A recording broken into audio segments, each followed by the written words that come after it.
There are details hidden inside this movie so small, so deliberately placed, that most people will finish watching and never know they existed. But once you see them, they completely change how you understand every character. Let's get into it. But first, if Rumi moved into your house, how long would you let her stay? 1 day? Ignore. 1 week? Hit like. 1 year? Drop a heart. 10 years? Subscribe and share this video right now. Now, back to the theory. Watch which eye Rumi's cries from. This is intentional every single time. When Zoe and Meera shut her out, she cries from her right eye, her human eye. That's her human feelings being hurt. When she goes to Seline, the tears fall from her demon eye, her demon side feeling rejected and unseen. But when Jinu dies, both eyes, her entire existence, both halves of who she is, shattered at the same time. The movie never tells you this. It just shows you quietly and trusts you to feel it. Remember the fans camping outside all night for Hunrik's autographs? Look at who's in those sleeping bags. The Saja boys are right there in the crowd, completely hidden, bundled up, blending in, waiting just like everyone else. The biggest fans in the entire line were the ones everyone came to see. Zoe's double buns are one of the most recognizable parts of her design. Most people assume they're simply a cute fashion choice, but according to character design discussions, there's a deeper meaning hidden behind them. The two buns symbolize the two different worlds that shaped Zoe's life. One represents America, where she spent much of her childhood, while the other represents Korea, where she discovers another side of herself. In a way, her hairstyle visually shows that she's balancing two identities at the same time. And there's another interesting detail. While the hairstyle looks playful and adorable, similar styles have historically been practical because they keep hair secure during combat. For a character who constantly switches between performer and fighter, that design choice makes perfect sense. Now, let's talk about Meera. She's instantly recognizable because of her bright pink hair. At first, it seems like the perfect way to show her rebellious personality. But then the movie reveals something interesting. Meera had pink hair even as a child. That means it wasn't simply a style choice she made later in life. Fans quickly noticed that many supernatural characters throughout the movie also have unusual hair colors. Could the filmmakers have been hinting at something about Meera's origins? The movie never gives a clear answer,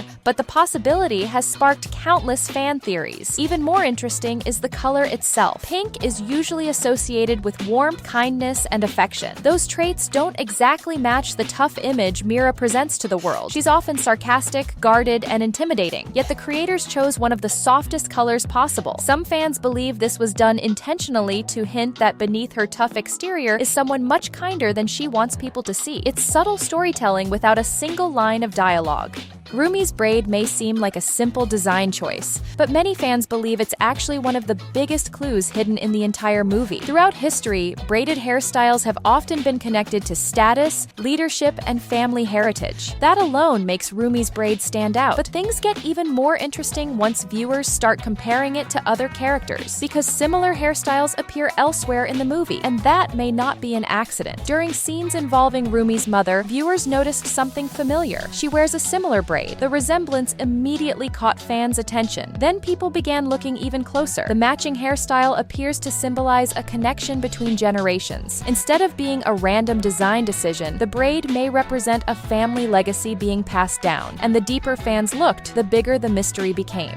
In the concert crowd scene, slow it all the way down and look at what people are wearing. There's a guy in a Guima shirt. At this point in the film, the public has no idea Guima exists. There is no universe where someone designed, printed, and showed up to a concert in that shirt by accident. Either the production team slipped, or this is a deliberate plant, a clue that someone in that crowd already knew. The movie hasn't answered it yet.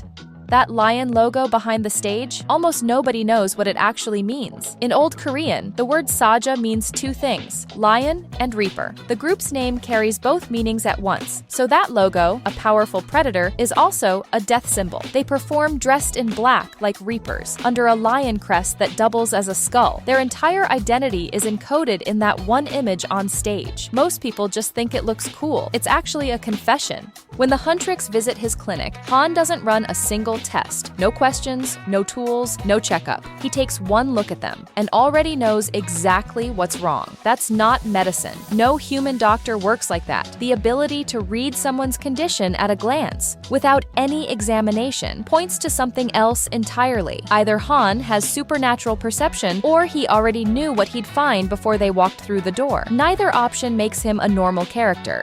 One of the biggest mysteries involves the Idol Awards performance. How did the demons know the lyrics to Takedown before Huntrix officially performed it? At first it feels impossible, but the answer may have been sitting in plain sight. Earlier in the movie, Zoe is holding a notebook containing the updated lyrics. After a heated discussion, she throws it aside and leaves the room. The notebook remains behind, completely unguarded. If the demons later found it, they wouldn't need secret powers or hidden spies. They would simply have the lyrics handed directly to them. Seline knew Rumi's secret the entire time, not just recently, for years. She knew Rumi was half demon while Rumi was fighting demons alongside Meera and Zoe, while Rumi was struggling with those marks, the glowing patterns, the shame of not understanding what she was. And Seline said nothing, not to protect Rumian, but to keep her dependent. Think about it. A single conversation could have changed everything. Rumi's half demon, but she's not dangerous. That's it. Meera and Zoe would have understood. The group stays together. Rumi heals, but Seline never said it. She watched those insecurities grow. She watched Rumi shrink, and when the truth finally came out in the worst possible way, she watched the group fall apart too. That wasn't negligence. That was a choice. Seline chose this outcome every single day. She stayed silent.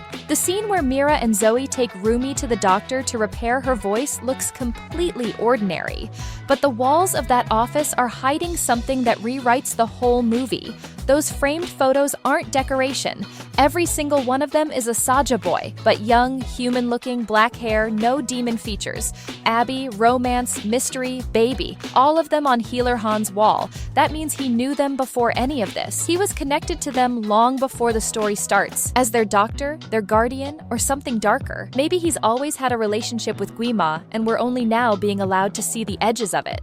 Young Zoe, in class, writing down song lyrics. Pause it and actually read what's on that page. Those are the exact lyrics from Takedown, the song she performs years later at the center of the story's biggest moment. She wrote them as a teenager. The movie is telling you her ending was always written. She didn't stumble into that performance. She was always walking toward it. At the very beginning of the film, the demon hunters save a mother and daughter from a deadly demon attack.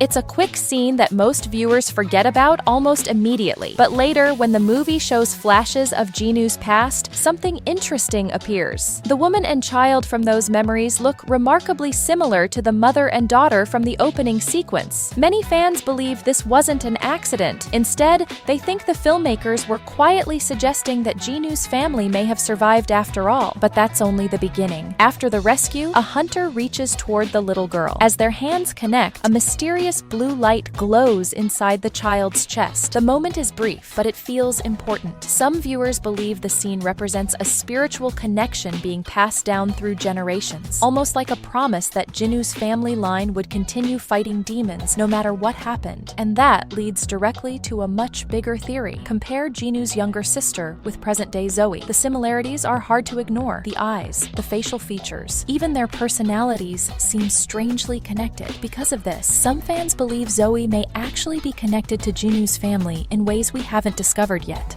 The background of Huntrix's performance stage isn't a random design. It's one of Korea's most significant historical paintings. It's the Ilwalabongdo, a painting historically placed directly behind the royal throne. Only the ruler sat in front of it. By putting Huntrix in front of it during their performance, the film isn't calling them celebrities. It's calling them the crown. They're not performing for power. They already have it. Subscribe if you want more of these, and go check the other videos on the channel. I promise you'll find something you missed.